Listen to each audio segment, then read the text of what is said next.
gran dios blanco de la antigua América vive aún. Hoy sobresale como una realidad inquebrantable en los descubrimientos y documentos de arqueólogos e historiadores. Efectivamente vino al hemisferio americano mucho antes de la época de Colón. Nos lo describen como un hombre alto, de tez blanca, ojos claros y barba poblada. Usaba ropa a manera de túnica. Vino del cielo y volvió de nuevo al cielo.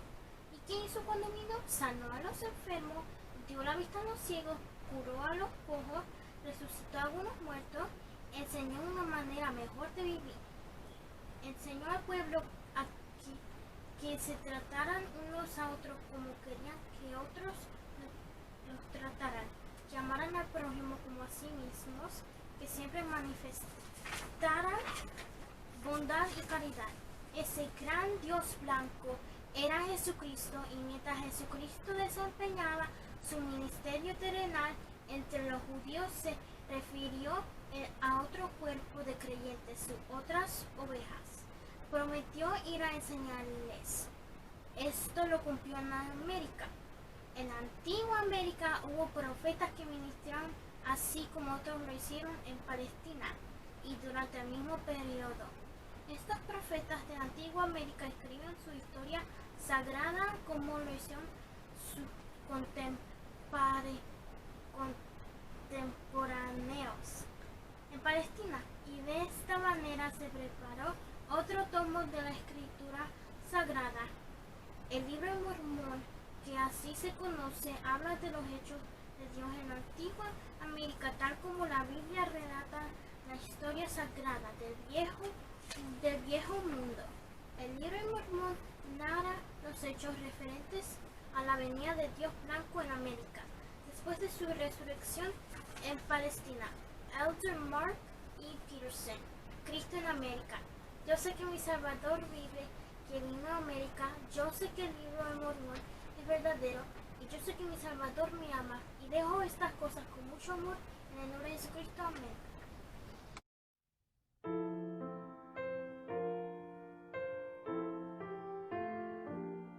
Pasó hace tiempo en un bello lugar. Cristo bendijo a los niños, les enseñó que debían amar y siempre ser como Él. Ese amor que a los niños dio también es para mí. Un testimonio yo tengo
Estimados hermanos, bienvenidos a la clase de la escuela dominical correspondiente a la semana del 14 al 20 de septiembre.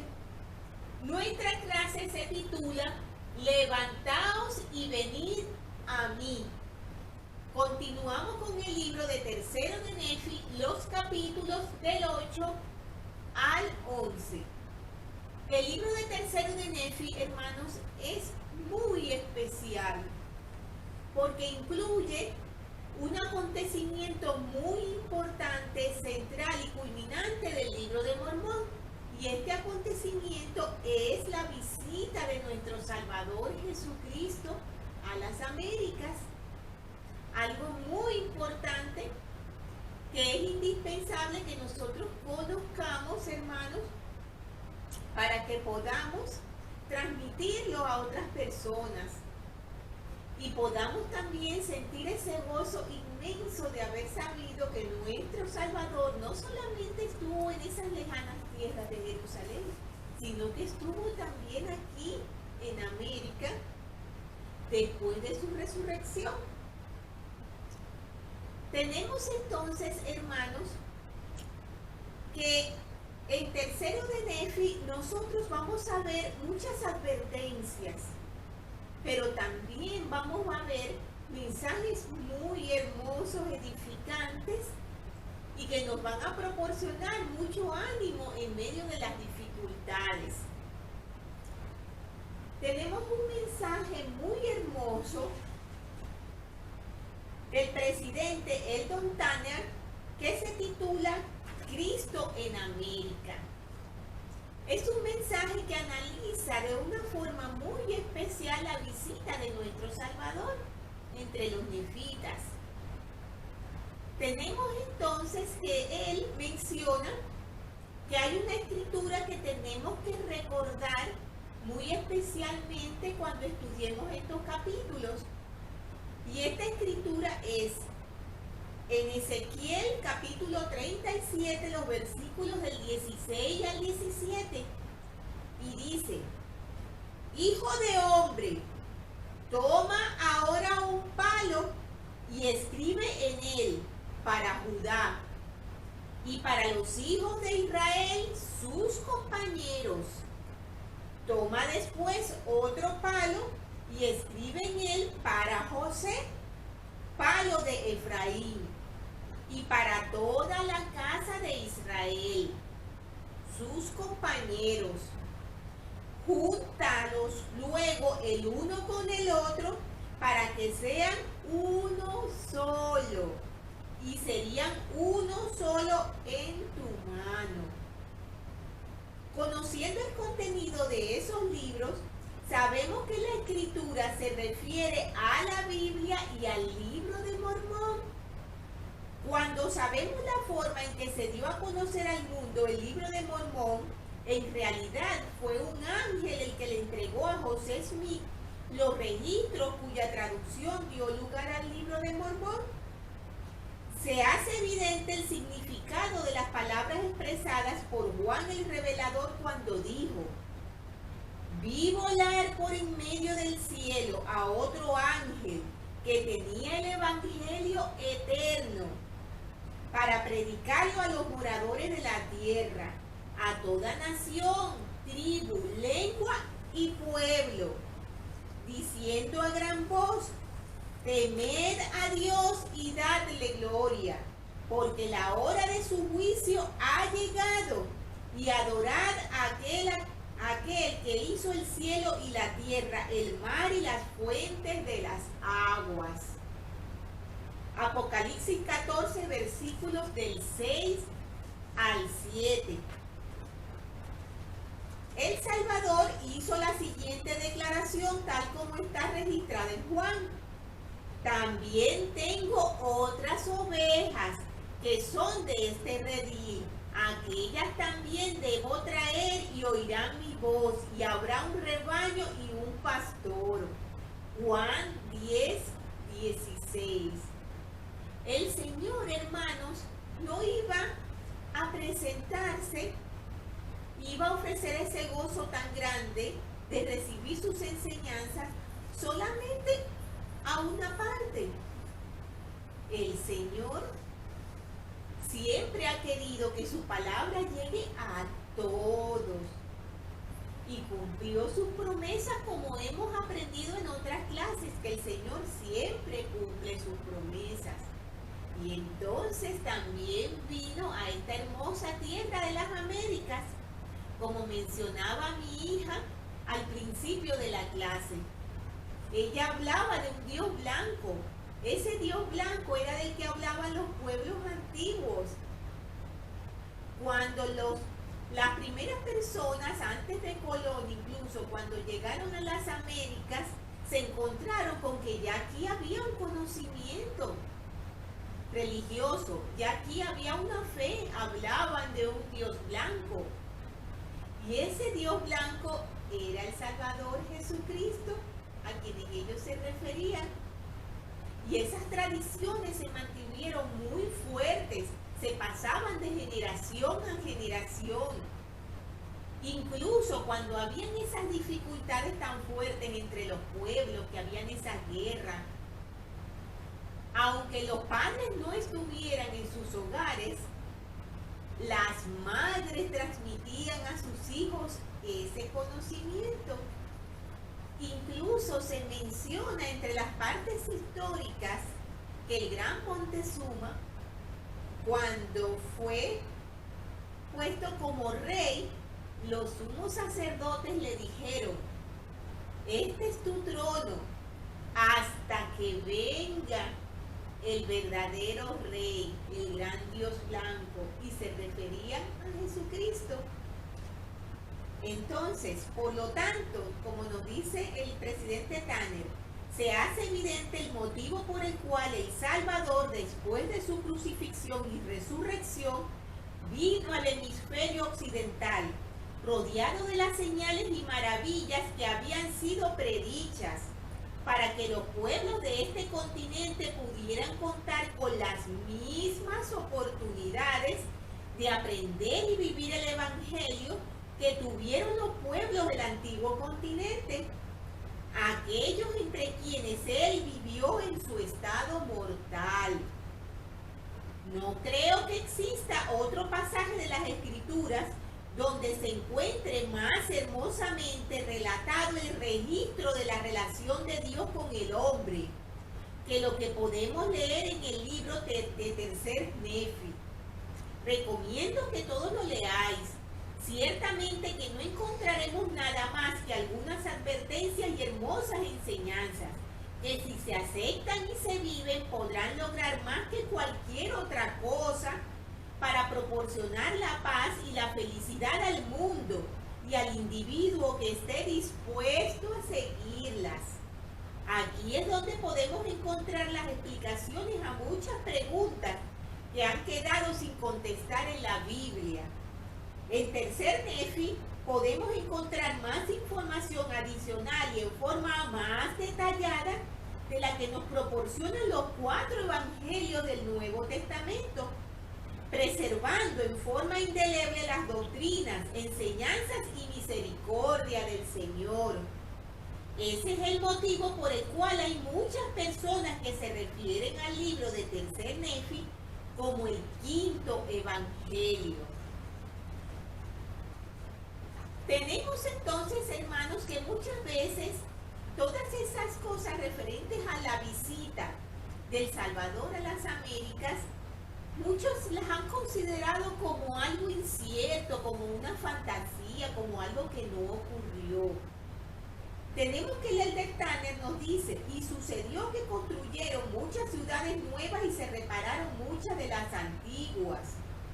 Ya construyeron muchas calzadas y se hicieron muchos caminos que comunicaban una ciudad con otra, y un país con otro, y un sitio con otro. Esa información la tenemos en Tercero de Nefi, los capítulos 6 del 7 al 8, que los estudiamos en la clase anterior.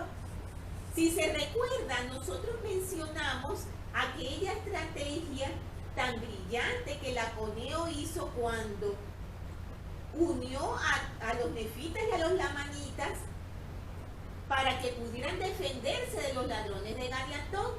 Si se recuerdan, ellos fueron a un lugar todos juntos. Cuando ya ellos pudieron vencer ese terrible ejército de ladrones y ya fue seguro volver de nuevo a sus tierras, allí nos hablaban de todas esas nuevas construcciones y creaciones de nuevas ciudades. Históricamente está comprobado que se han encontrado muchos restos de ciudades antiguas que corroboran esta información de la existencia de estos pueblos. Tenemos entonces evidencia de las antiguas civilizaciones americanas, tal como se encuentra registrada en este libro, traducido mediante el don y el poder de Dios por un joven e inculto muchacho, y que da una descripción patente y detallada de cosas que ahora la ciencia está descubriendo y comprobando como verdaderas. Si se trata en realidad de un registro verídico preservado por Dios para aparecer en estos últimos días.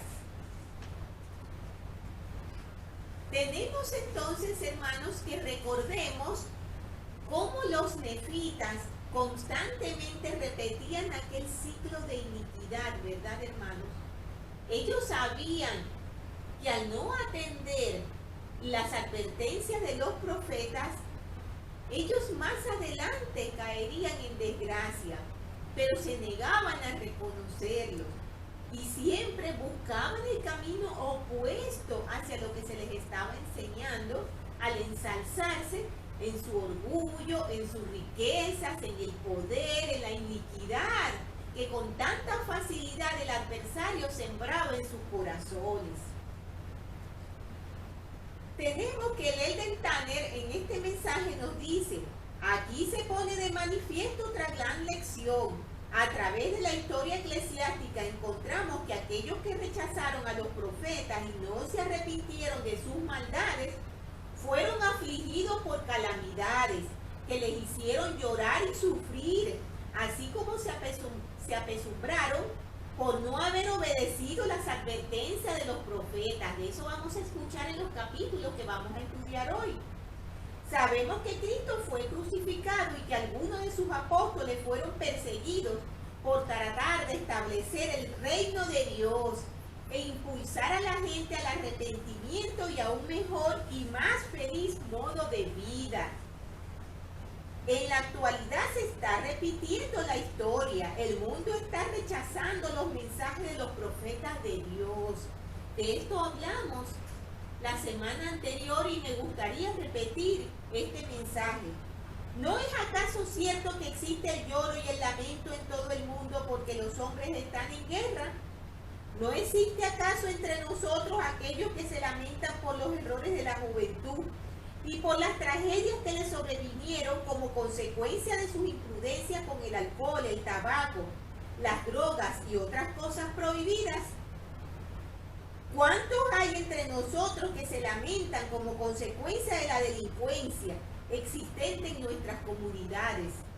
Es necesario que aprendamos las lecciones de la historia, si es que no queremos ser consumidos del mismo modo que lo fueron algunas de las antiguas civilizaciones. Este es el mensaje que trajo Jesucristo a los nefitas, cuya voz se oyó entre todos los habitantes de la tierra. Les recordó sus iniquidades y abominaciones, así como las ciudades que habían sido destruidas, como consecuencia de las maldades de sus habitantes. Después de lo cual dijo: oh vosotros, todos los que habéis sido conservados porque fuisteis más justos que ellos, ¿no os volveréis a mí ahora y os arrepentiréis de vuestros pecados y os convertiréis para que yo os sane? Fueron esas palabras las que les dijo Jesucristo junto con otras más a los nefitas. Vamos a comenzar con la historia, hermanos, porque en verdad es muy hermosa. Hemos hablado que el libro tercero de Nefi es muy especial, hermanos, porque es la cristalización, por llamarlo de alguna manera, de todas aquellas profecías que durante muchísimo tiempo, muchísimos siglos estuvieron haciendo los profetas cuando hablaban del Salvador. Tantos incrédulos que no creían en ello, tanto sufrimiento, tanta aflicción, muertes y tragedias que se sucedieron a causa de esta poderosa y verdadera enseñanza que llegó para todos esos pueblos antiguos y que no querían aceptar. El Elder Holland dice unas palabras muy hermosas con respecto a lo que es esta venida del Salvador a las Américas. Él comparte unas ideas, unas palabras que él encontró en otros escritos que dicen: todos habían hablado de él, cantado sobre él, soñado con él y pedido en oración que él apareciese, hasta que efectivamente estuvo allí. Oh, día de días. Eso fue algo muy especial, hermanos, un hecho muy importante. Y nosotros podemos reflexionar de esos hermosos acontecimientos y podemos hacernos preguntas como estas, por ejemplo. ¿Cómo se hubieran sentido si hubieran estado entre esos nefitas, entre esas personas que vieron a Jesucristo? ¿Qué experiencia les han brindado un testimonio de Jesucristo como su Salvador? Esas preguntas, hermanos, yo les recomiendo que se las hagan personalmente y se las pregunten a ustedes mismos, las analicen y las mediten en sus corazones. Tenemos entonces que en el capítulo 8 nos habla de que habían ido transcurriendo los años. Recordemos que finalmente en las clases anteriores dijimos que los nefitas habían caído ya en una iniquidad tan grande que hasta el gobierno que había sido establecido por el rey Mosías por inspiración de Dios para que los jueces judiciales gobernaran el pueblo de una forma más equitativa fue eliminado. El último juez judicial, el hijo de Laconeo, fue asesinado y los nefitas se dividieron en tribus y cada tribu tenía un caudillo o un jefe. Y se levantó un hombre muy inicuo que se llamaba Jacob, que quiso hacerse rey de todos. No le fue permitido y él se alejó con su grupo. Pero de cierta manera hubo un poco de paz entre ellos, porque entre los estatutos que se pusieron era que las tribus no debían atacarse entre sí mismas, debían tratar de conservar la paz. Pero aún así se alejaron mucho del Señor, gran número de ellos. Entonces tenemos que después que se dieron las señales del nacimiento del Salvador, recordemos que muchos cayeron a tierra al comprobar la veracidad de lo que habían dicho los profetas, pero igualmente luego volvieron de nuevo a su iniquidad. Recordemos que Samuel el amanita también advirtió de señales que se darían cuando el Salvador llegara al momento de su muerte. En la medida que pasaron los años, volvieron de nuevo a surgir esos comentarios de que está pasando el tiempo, no está ocurriendo lo que dicen los profetas, es una mentira. Eso del Salvador que iba a nacer en las tierras lejanas de Jerusalén. Recordemos que una de las armas que utilizaban los incrédulos era decir que ellos no tenían por qué creer en una tradición falsa que iba a ocurrir en un país tan lejano que ellos ni siquiera iban a ver. Ellos no iban a presenciar esos acontecimientos y no tenían por qué creerlos. Muy bien, nos mencionan en el capítulo 8 que pasaron 33 años. Ese tiempo estaba medido perfectamente y las personas que aún confiaban en el Señor y trataban de permanecer en rectitud, confiaban en su profeta, que en ese momento era Nefi.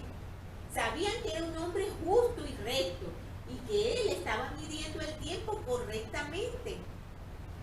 Recordemos que el tiempo se iba a empezar a medir a partir de las señales del nacimiento del Salvador y ya no a partir del comienzo de los jueces judiciales.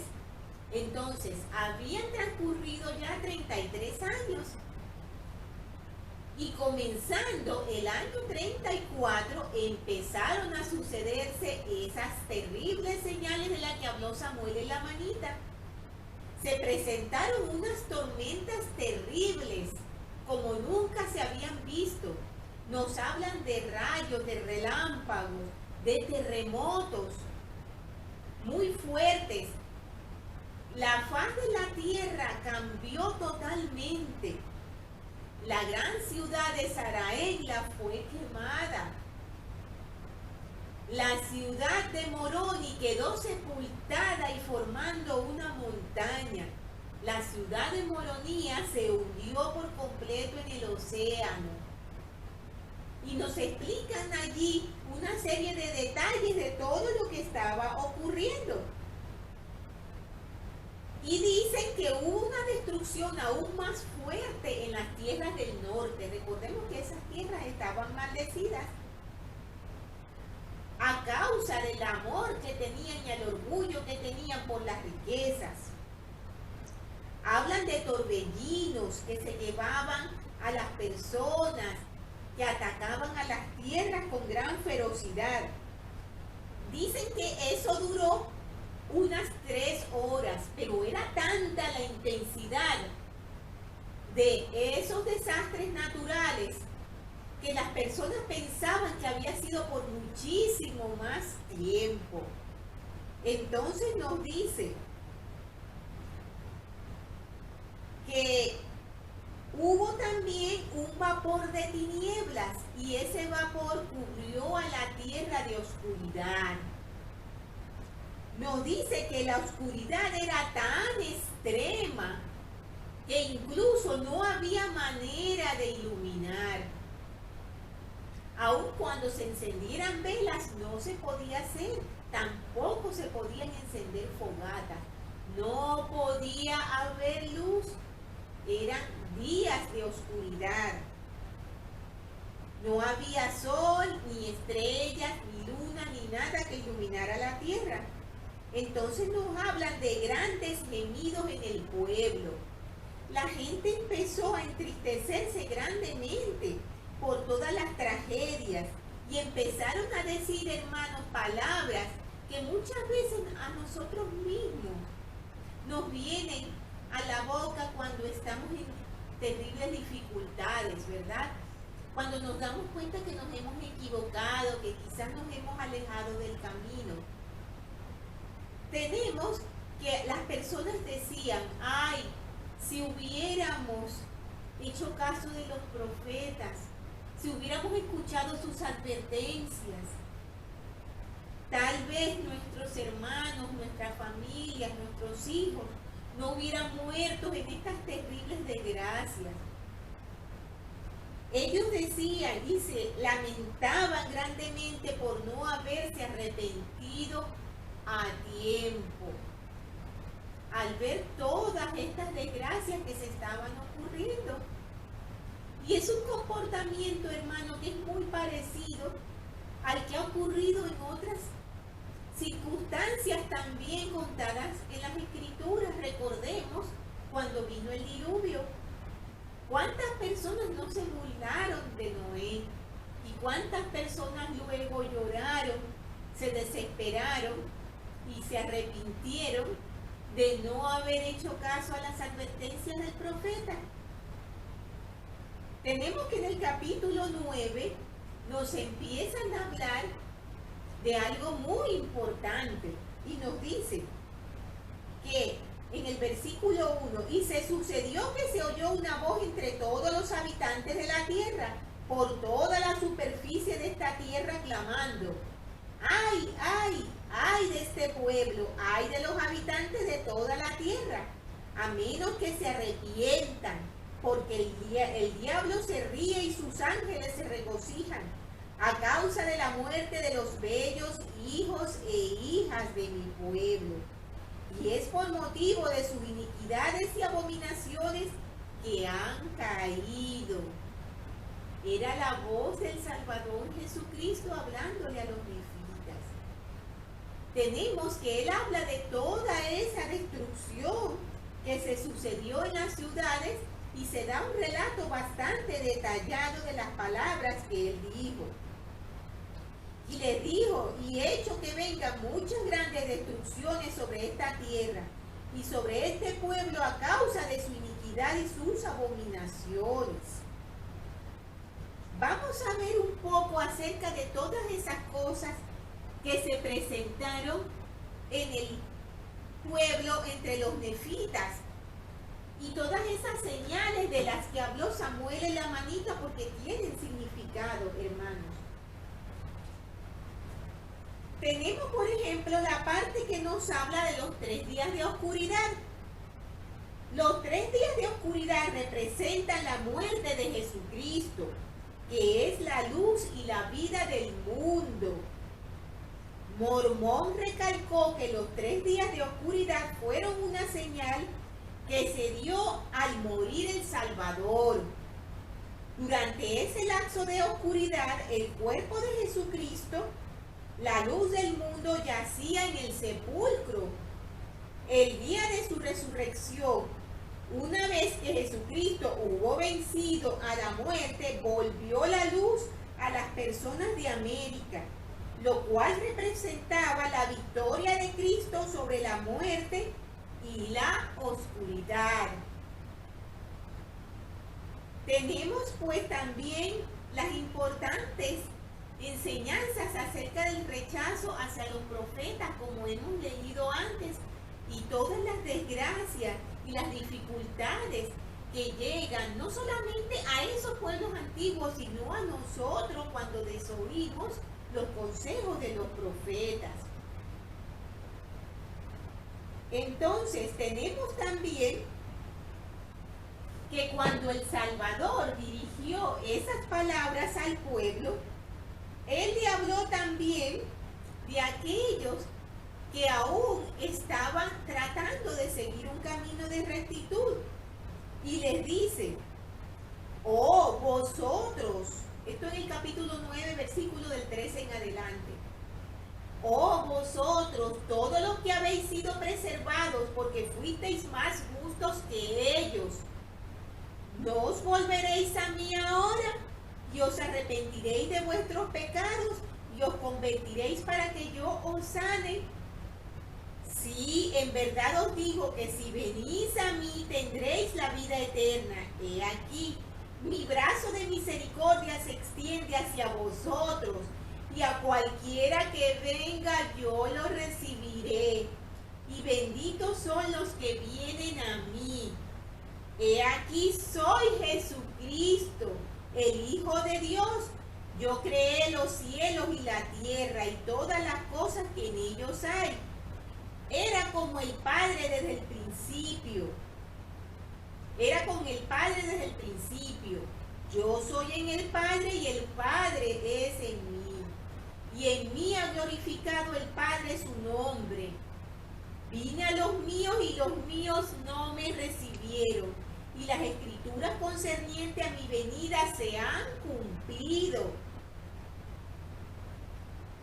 Y vosotros ya no me ofreceréis más el derramamiento de sangre, sí, vuestros sacrificios y vuestros holocaustos cesarán, porque no aceptaré ninguno de vuestros sacrificios ni de vuestros holocaustos.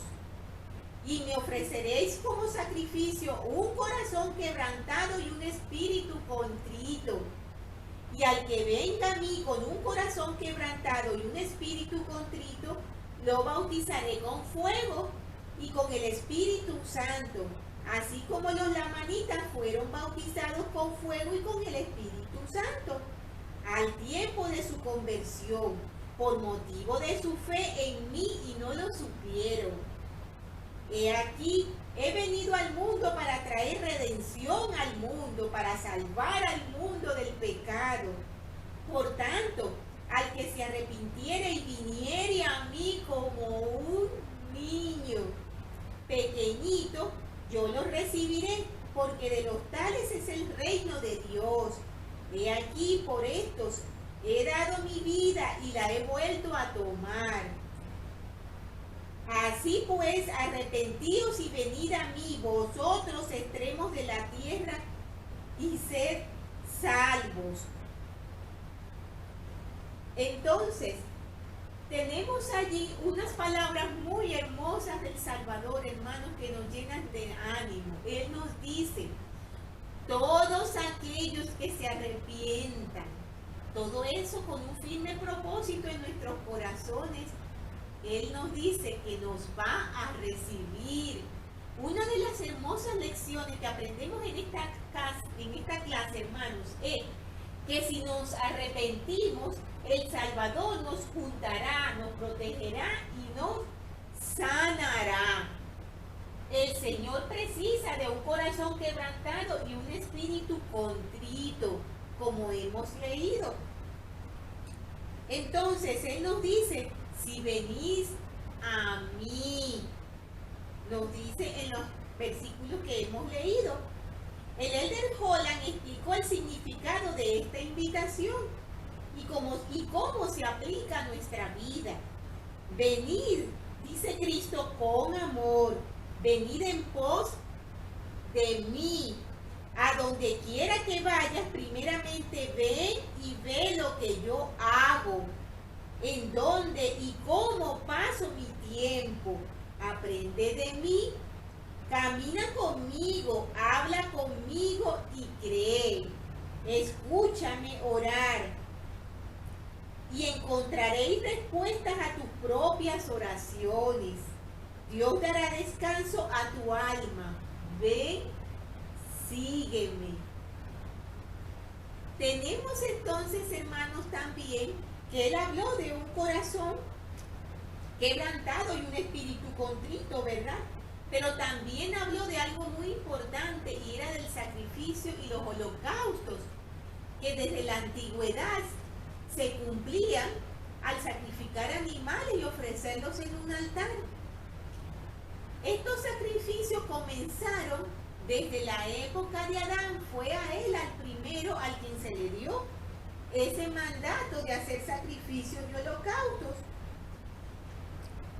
El propósito del sacrificio de animales era dirigir el pensamiento hasta ese máximo sacrificio del Salvador. A los fieles se les enseñó que el sacrificio de animales llegaría a su fin después de que el Hijo de Dios ofreciera su sangre como el gran y póster sacrificio. Entonces quedará cumplida la ley de Moisés. Una vez que Jesucristo culminó su ofrecimiento, la voz de Dios proclamó al pueblo el del libro de Mormón: no aceptaré ninguno de vuestros sacrificios ni vuestros holocaustos. Aunque se debía cesar de hacer sacrificios de animales y holocaustos, el Señor no tenía la intención de eliminar la ley del sacrificio empleando animales. Él no tenía la intención de que ya no había que hacer ningún otro sacrificio. El sacrificio ahora sería muy distinto, hermanos. El Elder Tom Christofferson del Quórum de los 12 Apóstoles explicó lo que significa ese nuevo sacrificio que nos enseñó el Salvador, cómo iban a ser estos sacrificios que presentaríamos. El Salvador dijo que ya no aceptaría holocausto de ahora en adelante, sino un corazón quebrantado y un espíritu contrito. Puedes brindar al Señor la ofrenda de tu corazón quebrantado o arrepentido y tu espíritu contrito u obediente. En realidad es la ofrenda de ti mismo, de lo que eres y de lo que estás llegando a ser. Tenemos, hermanos, que cuando nosotros muchas veces meditamos acerca de las cosas que tenemos que mejorar, siempre encontramos aspectos que son difíciles, ¿verdad? Decimos, como en mi caso, me falta la paciencia y otras tantas cosas más. Cada uno tendrá lo suyo. Me cuesta hacer servicio, por ejemplo. Me cuesta ir a la capilla cada domingo. Todas esas cosas que nosotros vemos en las que podemos fallar, si nosotros nos esforzamos, nos sacrificamos y procuramos progresar en todos estos puntos débiles, nosotros le estamos ofreciendo a nuestro Salvador un sacrificio. Le estamos ofreciendo nuestra voluntad, que es en realidad, como hemos dicho en otras clases, lo único que verdaderamente podemos ofrecerle al Señor. Y el hacer todos esos arreglos, todos esos esfuerzos y procurar vencer esas debilidades es lo que nos va a ayudar a presentar al Señor una ofrenda que para Él es muy valiosa y que le da mucho gozo, que es la ofrenda de nuestra mejora, de nuestro progreso, de nuestro sacrificio para parecernos más a Él. Entonces, continuando con las palabras que nos mencionan los capítulos que estamos estudiando, tenemos también que en el capítulo 10, una vez nos dicen que una vez que el Salvador habló todas estas palabras, hubo un gran silencio. Claro, las personas estaban asombradas y asustadas de todo lo que habían escuchado decir. Y ese silencio nos mencionan que duró por muchas horas. Entonces el Salvador les dijo en el versículo 6, oh vosotros de la casa de Israel, a quienes he preservado, ¿cuántas veces os juntaré como la gallina junta sus polluelos bajo las alas? Si os arrepentís y volvéis a mí con íntegro propósito de corazón. Y aconteció que así pasaron los 3 días, nos dice en el versículo 9. Y era la mañana y se disipó la oscuridad de sobre la faz de la tierra. Y cesó la tierra de temblar y dejaron de hendirse las rocas. Y terminaron los espantosos gemidos y se acabaron todos los sonidos tumultuosos. Y fue la parte más justa del pueblo la que se salvó, y fueron los que recibieron a los profetas, y no los apedrearon, y fueron los que no habían vertido la sangre de los santos, los que no murieron. Y ahora bien, nos dice en el versículo 14, quien lea, entienda, el que tenga las escrituras, escudriñelas y vea y considere si todas estas muertes y destrucciones causadas por el fuego y por el humo y por las tempestades y los torbellinos y por la tierra que se abrió para recibirlos, y todas estas cosas no son para dar cumplimiento a las profecías de muchos de los santos profetas. He aquí os digo, sí, muchos han testificado de estas cosas a la venida de Cristo y los mataron porque testificaron estas cosas.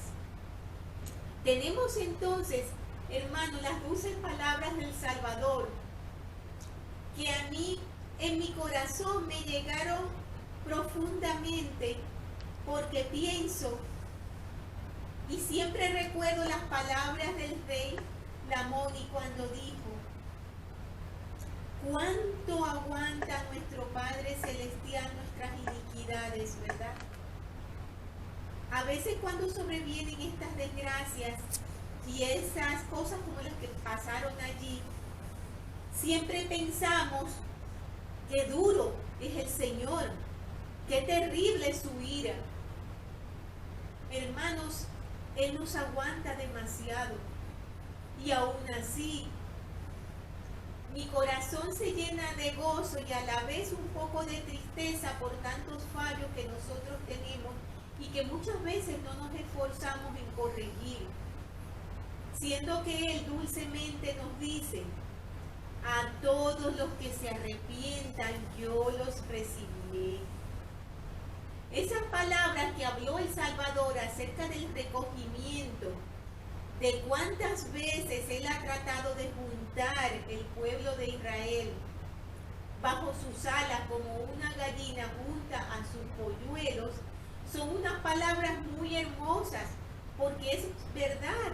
Todas estas historias que hemos venido analizando y estudiando son esfuerzos que ha hecho el Señor por ayudar a su pueblo a que esté firme en su fe, por tratar de protegerlos y ayudarlos a progresar. Y hemos visto, hermanos, cómo lamentablemente se desvían siempre por el camino contrario. El presidente Henry Eyring nos menciona algunas palabras acerca de estas expresiones de juntar al pueblo como sus polluelos debajo de sus alas. Y nos dice: testifico que el Salvador ayuda a quienes tratan de acudir a Él. En más de una ocasión ha dicho que nos juntará como la gallina junta sus polluelos bajo las alas. También ha dicho que debemos decidir venir a Él con mansedumbre y con la suficiente fe en Él para arrepentirnos con íntegro propósito de corazón. Una forma de hacerlo es congregarse con los santos en su iglesia. Asistan a las reuniones, aun cuando les parezca difícil. Si tienen la determinación, Él les ayudará a encontrar la fortaleza para hacerlo. Este mensaje lo tenemos en la Liaona de mayo del 2004. También tenemos que en ese capítulo 10 nos dice que quienes se salvaron fueron los que recibieron a los profetas, los que no los apedrearon, los que no les maltrataron. La seguridad a menudo llega cuando seguimos a los profetas. Los nefitas que recibieron a los profetas fueron salvos de la gran destrucción. El presidente Boyka Packer dio testimonio de que quienes siguen a los profetas reciben bendiciones y también advirtió en cuanto a las consecuencias de rechazarlos. Y él cuenta aquí una historia que es muy ilustrativa de esto, de lo que estamos hablando. Y dice: en una ocasión, Karl G. Meiser se encontraba a la cabeza de un grupo de misioneros jóvenes que cruzaban los Alpes. Al llegar a la cima, miró hacia atrás y vio una hilera de varas clavadas en la nieve para marcar la única senda segura a lo largo de ese peligroso glaciar. Detuvo al grupo de misioneros, les señaló las varas y les dijo: hermanos, he allí el sacerdocio de Dios. Esas son varas comunes como todos nosotros, pero el lugar que ocupan las convierte en lo que son para nosotros. Si nos apartamos de la senda que marcan, estamos perdidos. Aunque ninguno de nosotros sea perfecto, la iglesia sigue adelante, guiada por gente común y corriente. El Señor prometió: y si los de mi pueblo escuchan mi voz y la voz de mis siervos que he nombrado para guiar a mi pueblo, he aquí, de cierto os digo que no serán quitados de su lugar. Mas si no escuchan mi voz ni la voz de estos hombres que he nombrado, no serán bendecidos. Hermanos y hermanas, testifico que los líderes de esta iglesia fueron llamados por Dios mediante la debida autoridad, y es del conocimiento de la iglesia que tienen esa autoridad y que han sido debidamente ordenados por líderes de la iglesia que fueron así ordenados. Si los seguimos, seremos salvos. Si nos apartamos de ellos, ciertamente nos perderemos. Entonces, hermanos, continuando con el versículo, en el capítulo 10, tenemos que nos hablan de las personas que fueron preservadas gracias a que siguieron las enseñanzas de los profetas. Y nos dice que les fueron manifestadas muchas cosas.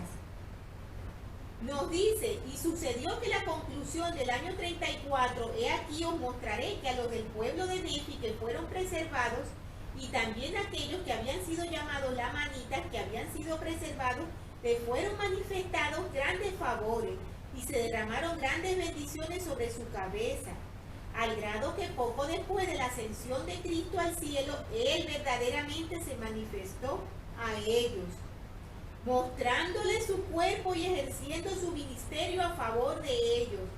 Y más adelante se hará una relación de su ministerio. Por tanto, concluyo mis palabras por ahora, nos dice Mormón.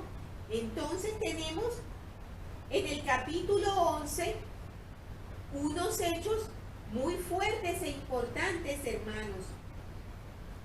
Tenemos que cuando las personas estaban reunidas, los nefitas estaban reunidos, hablando acerca de todas esas cosas que habían ocurrido, de las palabras que el Salvador les había dedicado, de repente escucharon como una voz, algo que venía como del cielo. Pero ellos miraron hacia el cielo y no entendieron lo que ocurría. Luego se volvió a escuchar la voz por segunda vez, pero era tan suave y tan delicada que ellos continuaban sin lograr entender claramente lo que estaba pasando. Eso, hermano, nos ayuda a darnos cuenta también de cuán difícil a veces se nos hace entre las distracciones del mundo, entre el estar alejado de las cosas del Señor, para escuchar los susurros del Espíritu Santo cuando nos guía y nos quiere dar información importantísima para nuestras vidas. Tenemos que ellos no entendían lo que estaba viendo una segunda vez y vino la voz una tercera vez. Y entonces ellos allí aguzaron su oído para escuchar lo que la voz les decía. Y entonces entendieron las siguientes palabras.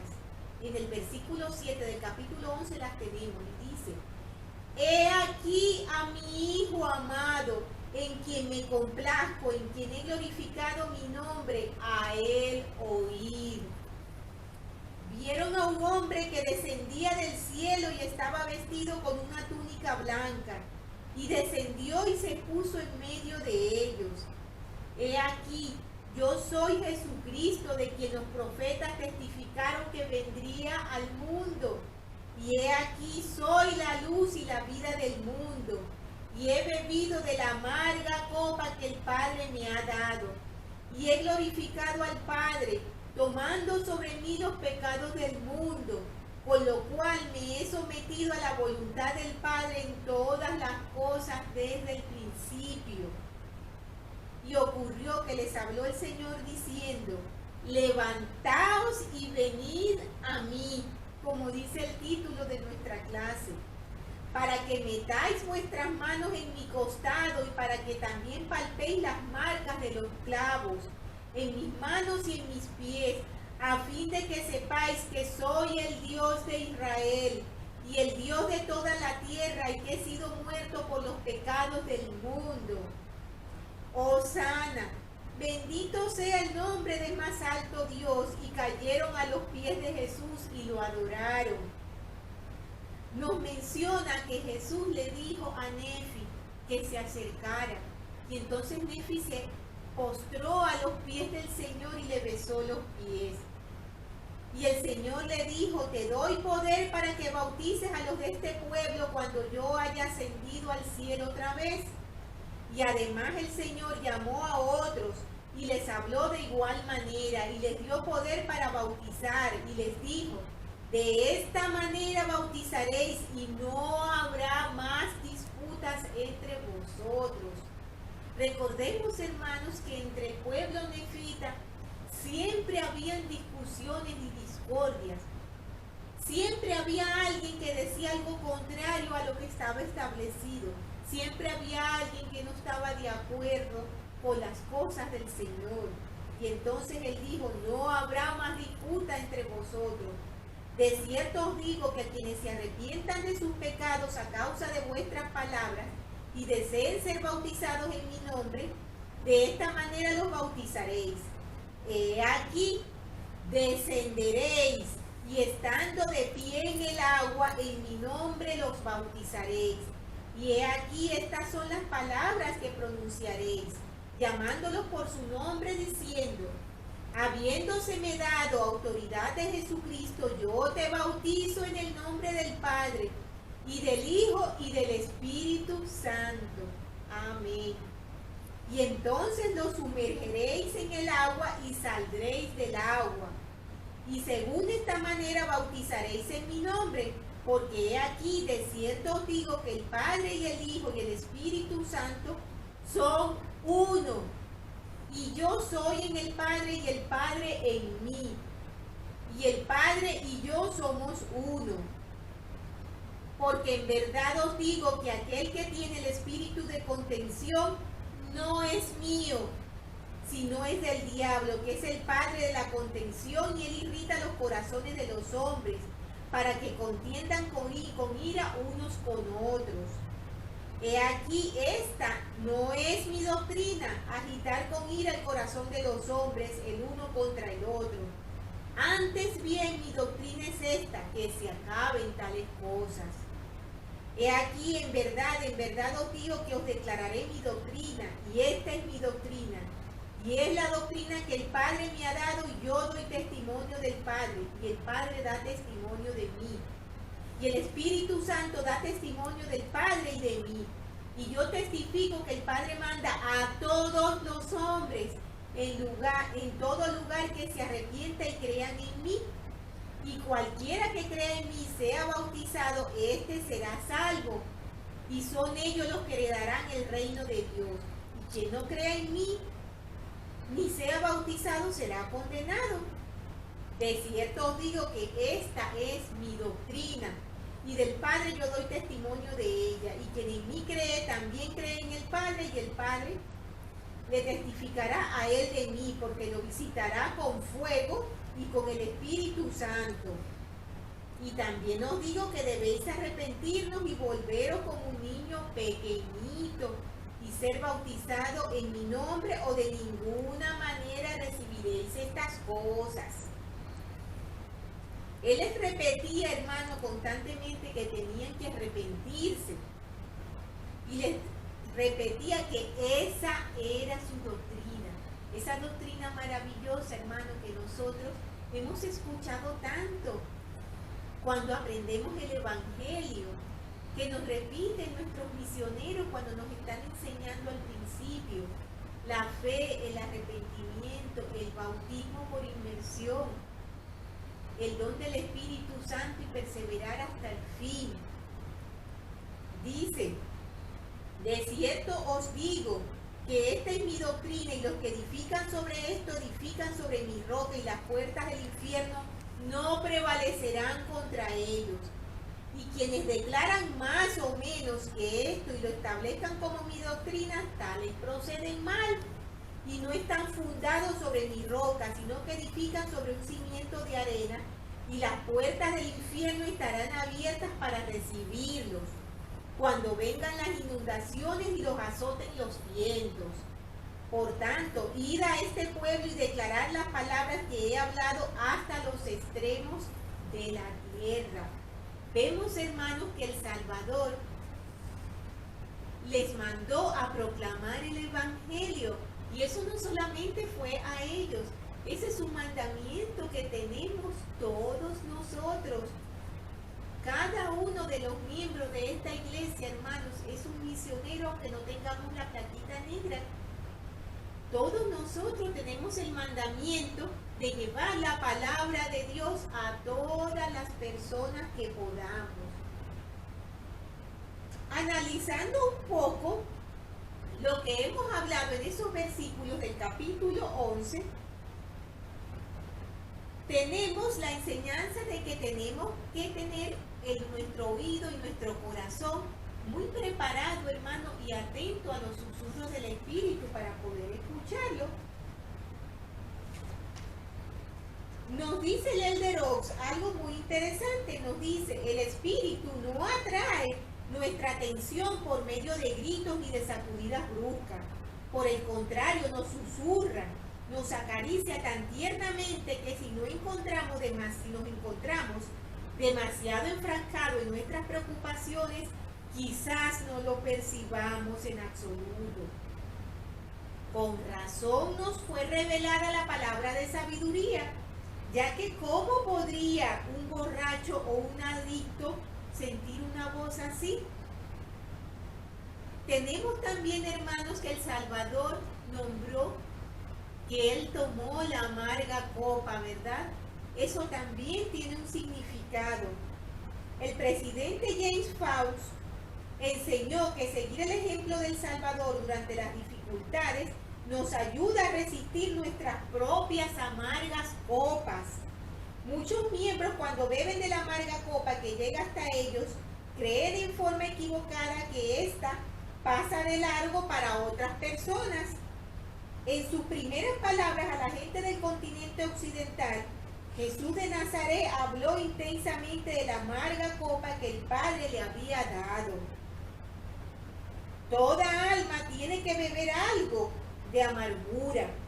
Los padres cuyos hijos se desvían del camino llegan a conocer una pena imposible de describir. Una mujer puede ver cómo se le rompe el corazón cada día ante el trato de un marido cruel e insensible. Los miembros que no se casan pueden sufrir penas o decepción. Sin embargo, cuando se bebe la amarga copa, uno debe aceptar la situación tal como es. Y así, estirar la mano hacia lo alto y hacia los demás. El presidente Harold Billy dijo, no permitan que la compasión por uno mismo o la desesperación les aleje del camino que saben que es correcto. El Salvador fijó el curso que debemos, debemos nacer de nuevo en espíritu y corazón. Esto lo tenemos en un mensaje llamado Nacer de Nuevo en la Liaona de junio de 1998. Vemos también, hermanos, recordemos que leímos que el Salvador, cuando volvió, cuando se hizo visible a los nefitas, Él los invitó a tocar sus heridas, ¿se recuerdan? Quizás nosotros nos podemos preguntar, pero no se nos ha dicho que cuando resucitamos, nuestros cuerpos son perfectos. Ya no hay heridas, ya no hay imperfecciones. Vamos a ver esto un poquito más detallado. Tenemos que cuando el Salvador resucitado se le apareció a los nefitas, los invitó a palpar las heridas, como hemos dicho. El elder Jeffrey Holland enseñó que las heridas mortales de Jesucristo son señales de su sacrificio. Por más oscuros que parezcan nuestros días, fueron muchos más oscuros para el Salvador del mundo. Como recuerdo de esos días, Jesús, aún con un cuerpo resucitado y perfecto, salvo por las marcas, ha decidido retenerla para el beneficio de sus discípulos. Esas heridas en sus manos, en sus pies y en su costado son señales, por así decirlo, de que el dolor puede atacar aún al puro y al perfecto. Señales, por así decirlo, de que los dolores de este mundo no son pruebas de que Dios no nos ame. Señales de que los problemas se solucionarán y la felicidad puede ser nuestra. Recuerden a los demás que el Cristo herido es el capitán de nuestra alma, el que lleva todavía las cicatrices de nuestro perdón, las lesiones de su amor y de su humildad, la carne desgarrada de la obediencia y el sacrificio.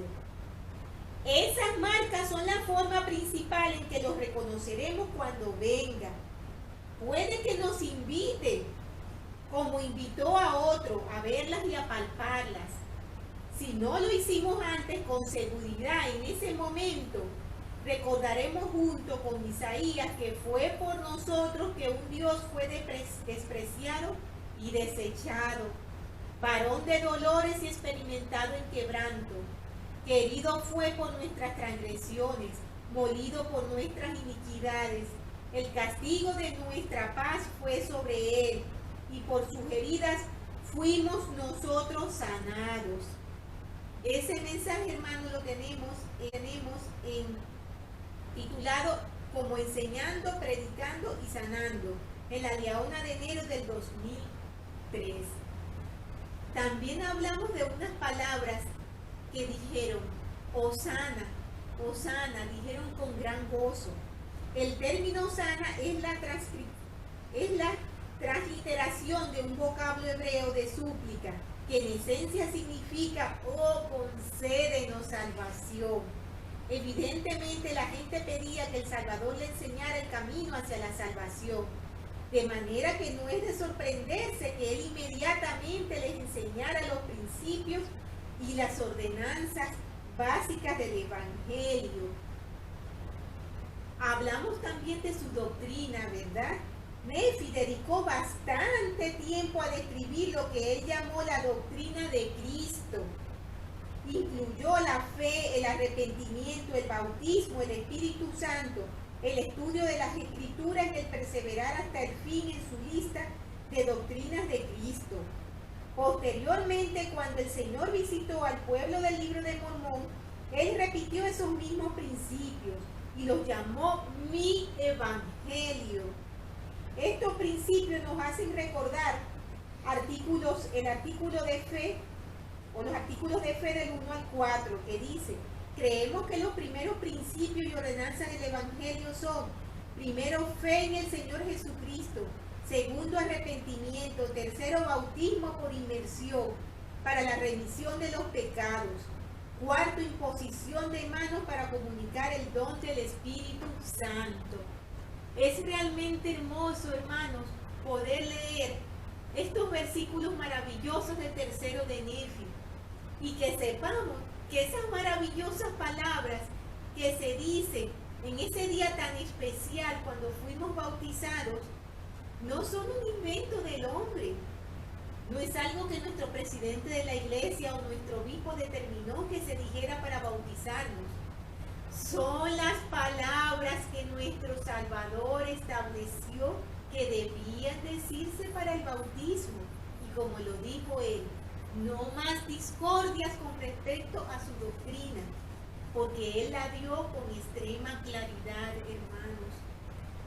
Estos capítulos son realmente hermosos, como lo es todo el libro de tercero de Nefi.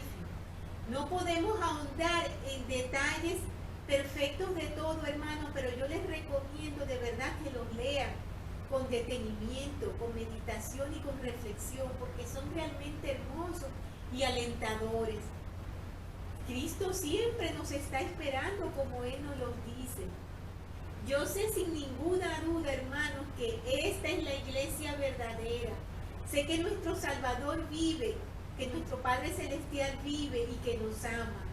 Yo sé sin ninguna duda que nuestro Salvador Jesucristo estuvo aquí en las Américas. Y sé sin ninguna duda que el libro de Mormón es verdadero y que es la palabra de Dios. Yo sé, hermanos, que nuestro Salvador Jesucristo y nuestro Padre Celestial desean que nosotros volvamos a ellos. Preparan nuestro camino, pero nosotros debemos esforzarnos, debemos decidir seguirles. Yo sé sin ninguna duda que debemos seguir a nuestros profetas y que hoy en día tenemos un profeta, un vidente y un revelador, que es nuestro profeta Russell M. Nelson. Y estas cosas, hermanos, dejo con mucho amor y humildad en el sagrado nombre de Jesucristo. Amén. Por favor, hermanos, lean la siguiente clase, que se llama Yo soy la ley y la luz. Tercero de Nefi, los capítulos del 12 al 16. Que tengan, hermanos, una estupenda semana y un abrazo muy grande para todos.